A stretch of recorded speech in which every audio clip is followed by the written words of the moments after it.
Series है उसका पहला मैच भी हो चुका है, जिसमें बाबर आजम बड़ी अच्छी फॉर्म में भी दिखाई दिए हैं। पाकिस्तान के लिए अब T20 वर्ल्ड कप का जो स्क्वाड है उसका ऐलान भी हो चुका है। थोड़ी सी जो एम्बिग्विटी थी, जो इबाहम था, वो भी ख़त्म होता जा रहा है, क्योंकि एक जो रिपोर्ट्स आ रही हैं उसके मुताबिक पाकिस्तान की टीम की जो फ़्लाइट्स हैं वो भी बुक हो चुकी हैं कोलंबो के लिए। इसी पे बात करेंगे। स्पोर्ट्स जर्नलिस्ट तलाल डार ने हमें ज्वाइन किया। अस्सलाम वालेकुम, बहुत शुक्रिया तलाल। आप सबसे पहले ये बताइए, क्या होप्स है आप पाकिस्तान की जो अंडर 19 टीम है इस इवेंट को अगर हम देखें, क्योंकि न्यूजीलैंड की टीम तो हार गई। अब बहुत सारे लोग कह रहे हैं कि पाकिस्तान अगर 1 फरवरी को इंडिया को हरा भी दे तो भी फाइनल तक रसाई हासिल नहीं कर सकता। वालेकुम सलाम। बिल्कुल नीलम, आपने ठीक कहा कि वो अगर मगर वाली सिचुएशन में एक बार फिर हम पहुंच गए थे और हमने वो कुदरत के निज़ाम का एक मजाक ही बना लिया। हमें हमारे खिलाड़ियों को लगता है कि शायद वो कुदरत के निज़ाम के साथ कोई हमने मुआहदा किया हुआ है, जिसकी वजह से हर दफ़ा हमें बचा लेगा कुदरत का निज़ाम। लेकिन कुदरत का निज़ाम कहता है कि इस बार खुद थोड़ी मेहनत करो। इस बार वो न्यूजीलैंड को नहीं जिता सके इंग्लैंड से, जिस तरह अक्सर होता है कि हमें जिस टीम चाहिए होती है, छोटी मोटी टीम बड़ी टीम को हरा के हमारा रास्ता करती है।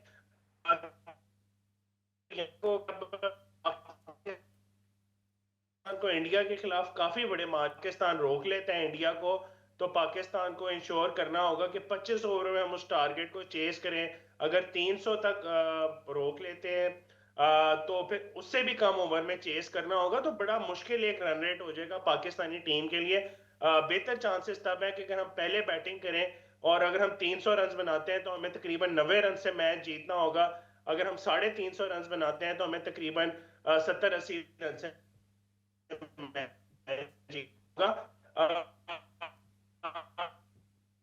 मैच में पहले हो जाएगी बात पाकिस्तान को।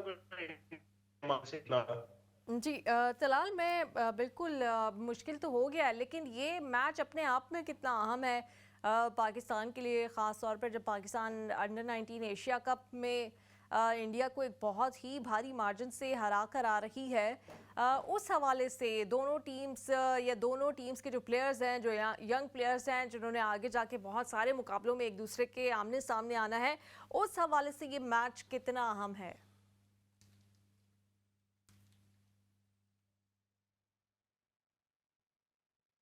समीर मिन्हास ने जितनी ज़बरदस्त बैटिंग की, 170 रन की उन्होंने इनिंग्स खेली, और उसके बाद अली रज़ा ने बड़ी ज़बरदस्त बॉलिंग की। और इंडिया के जो वैभव सूर्यवंशी, जिनको फ्यूचर कहा जा रहा है इंडियन क्रिकेट का, उनको उन्होंने आउट किया। और अभी तक वो जितने मैच भी खेले हैं वैभव सूर्यवंशी, 3-4 मैचेस पाकिस्तान के इमर्जिंग एशिया कप में या फिर अंडर एशिया कप में, वो अभी तक चलने में कामयाब नहीं हुए। तो मेरे ख्याल से एक साइकोलॉजिकल जरूर होगा पाकिस्तानी टीम को, पाकिस्तानी खिलाड़ियों को, कि वो पाकिस्तान के खिलाफ अंडर प्रेशर होते हैं। और अगर इस मैच में भी वो वैभव सूर्यवंशी फेल होते हैं तो मेरे ख्याल से उनके लिए एक बहुत ज्यादा प्रेशर आ जाएगा। एशिया कप के मैच की आपने बात की, हम तकरीबन 190 रन से जीते थे वो मैच, और अगर उसी मार्जिन से हम दोबारा इंडिया से जीतते हैं तो हम सेमीफाइनल में बिल्कुल पहुंच जाएंगे। लेकिन इतना आसान नहीं होगा। इंडिया की टीम अभी तक इस वर्ल्ड कप में और बड़े मार्जिन से हराना इतना आसान नहीं होगा, लेकिन हो सकता है बड़ी अनप्रिडिक्टेबल होती हैं हमारी टीमें। तो मे बी कुदरत का निज़ाम एक बार फिर हमारा साथ दे दे। सही चले। कुछ जो हमारी टीम है, नेशनल टीम मेन, जिन्होंने अब T20 वर्ल्ड कप खेलना है, उनके हवाले से अगर बात करें, वज़ीर आज़म पाकिस्तान के तो बड़े खुश दिखाई दे रहे हैं कि उन्होंने पहले मैच में ऑस्ट्रेलिया को हरा लिया। लेकिन आपको लगता है कि पाकिस्तान की टीम इस बड़े मुकाबले से पहले जो आपको बॉडी लैंग्वेज थी, मुख्तलिफ प्लेयर्स की जो कॉम्बिनेशन है, जो मिडल ऑर्डर है, जो ओपनर्स हैं, सारे कॉम्बिनेशंस आपको ठीक लग रहे हैं, तैयार लग रहे हैं T20 वर्ल्ड कप में जाने के लिए? क्योंकि अब ये तो आउट ऑफ क्वेश्चन ही लग रहा है कि पाकिस्तान नहीं जाएगी।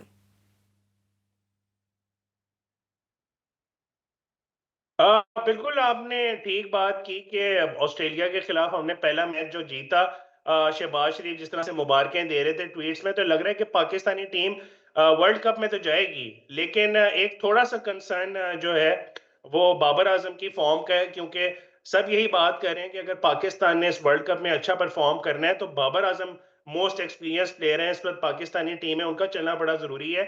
लेकिन लग ये रहा है कि माइक हैसन की टीम में बाबर आजम जो शॉट्स ट्राई करने के बारे में, जिस तरह लास्ट मैच में वो 20 गेंदों पे उन्होंने 20 रन बनाए, लेकिन रिवर्स स्वीप मारते हुए जिस तरह से वो आउट हुए, बैट भी उनका सीधा नहीं आया, तिरछा उनका बैट आ रहा था। और क्योंकि वो नेचुरल उनकी गेम ही नहीं है इस तरह की रिवर्स स्वीप मारना, या इवन स्वीप मारते भी हम उन्हें बहुत कम देखते हैं, और रिवर्स स्वीप बाबर आजम मारते हुए एलबीडब्ल्यू हो गए।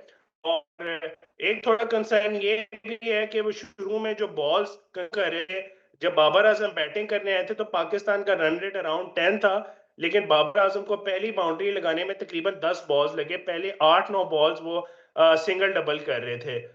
तो ऐसे में मेरे ख्याल से बाबर आजम को थोड़ा इंटेंट थोड़ा जल्दी दिखाना पड़ेगा, बजाय कि ये रिवर्स स्वीप्स या उल्टी सीधी शॉट्स मारे। उससे बेहतर है कि बाबर आजम थोड़ा इंटेंट के साथ सीधी शॉटें मारें, लेकिन थोड़ा जल्दी उनको ये फैसला करना पड़ेगा कि उन्होंने बड़ी शॉट्स मारनी और बाउंड्रीज के लिए जाना है। सही। अच्छा, आपको नहीं लगता कि इस वक्त अगर पाकिस्तान की मतलब बैटिंग लाइनअप को देखा जाए तो तीन प्लेयर्स जो हैं वो एक ही तरह के लग रहे हैं, बल्कि आप मुझे करेक्ट कीजिएगा, आप तो ज़्यादा स्पोर्ट्स को फॉलो करते हैं, कि बाबर आजम की जो इस वक्त आप फॉर्म कह लें या उनका अंदाज़ है, फ़खर जमान जिनका एक मुख्तलिफ अंदाज़ होता था जब उनको ओपन करने के लिए भेजा जाता था, वो भी इस वक्त बहुत डरे हुए सहमे हुए ही पिच पर आते हैं। और वही बात के मतलब अगर मोहम्मद रिजवान को आपने टीम से निकाला है और अगर फ़खर जमान मोहम्मद रिजवान की जगह खेल रहे हैं, क्योंकि अपने वो ओपनर के रोल पे तो नहीं खेल रहे, लेकिन वो खेल मोहम्मद रिजवान की तरह ही रहे हैं, फिर क्या फ़ायदा। फिर सलमान अली आगा, बिलाशुबा उनका पिछले मैच में भी उनकी कंट्रीब्यूशन अच्छी थी, लेकिन सलमान अली आगा का भी अगर एक दिन ना हो जिस दिन, तो वो बाबर आजम और फ़खर जमान के क्लोज ही खेलते हैं। आगे फिर शादाब खान की वापसी को आप किस तरह से देखते हैं? मोहम्मद नवाज भी, मतलब हो सकता है हमें अच्छा स्टार्ट अगर पाकिस्तान टीम को मिल जाए, लेकिन मिडिल ऑर्डर में हम अचानक से स्लो हो सकते हैं, क्योंकि 3-4 प्लेयर्स एक ही तरह की उनकी बैटिंग टेक्निक लग रही है। बिल्कुल, आपने ठीक कहा, बैटिंग ऑर्डर अभी तक पाकिस्तान का सेटल नहीं हो रहा। देखा जाए तो उस्मान खान जो 5वें 6ठे नंबर पे आ रहे हैं, वो भी ओपनिंग करते थे, फ़खर ज़मान भी ओपनिंग करते थे, बाबर भी ओपनिंग करते थे, और इन सब से ऊपर सलमान अली आगा आ रहे हैं, जो वैसे तो टेस्ट क्रिकेट में या वनडे क्रिकेट में 5वें 6ठे नंबर पे बैटिंग करने आते हैं, लेकिन टी20 क्रिकेट में उन्होंने अपने आप को प्रमोट किया और अब वो वन डाउन बैटिंग करने आ रहे हैं। तो उन पे अलग अलग प्रेशर आएगा। बाबर आजम, फ़खर जमान, इनको भी जो इनकी एक ये गेम इनकी नेचुरल गेम थी, उससे हट के ये अब एक गेम है। तो बिल्कुल एक अनप्रेडिक्टेबल था, जब सारे अलग-अलग पोजीशन से हटके खेलेंगे, और ऐसे में मेरे ख्याल से जो सिर्फ एक अच्छी चीज़ नज़र आ रही है, एक पॉजिटिव चीज़ नज़र आ रही है कि हमारे स्पिनर्स बहुत अच्छा परफॉर्म कर रहे हैं। अबरार अहमद की हमने परफॉर्मेंस देखी है, अबरार अहमद बड़ा अच्छा परफॉर्म कर रहे हैं। नवाज और शादाब भी उनका ठीक-ठाक साथ दे रहे हैं। उस्मान ठीक है, आप बिल्कुल स्पिनर्स अच्छा परफॉर्म कर रहे हैं, लेकिन शाहीन आफरीदी से जो एक्सपेक्टेशंस हैं उन पे वो भी पूरा नहीं उतर रहे, और इधर जो मिडिल ऑर्डर है पाकिस्तान का वो भी समझ नहीं आ रही कि उसमें से भी कौन जो है वो एंकर का रोल प्ले कर रहा है, कौन स्ट्राइक को तेज़ कर सकता है। क्योंकि ये रोल समझना किसका क्या रोल है और उसको वो रोल निभाना पड़ेगा। बड़े मैचेस हैं, बड़ा इवेंट है, पाकिस्तान के ऊपर सबकी नज़रें भी हैं, और एक बहुत बड़ा मैच पाकिस्तान का इंतज़ार भी कर रहा है, तो उसमें यकीनन वही गलतियां नहीं होनी चाहिए जो पाकिस्तान एशिया कप में या चैम्पियंस ट्रॉफी में या इससे पहले जो मुकाबले हुए हैं उसमें करता आया है। बहुत शुक्रिया, आपने तलाल ज्वाइन किया।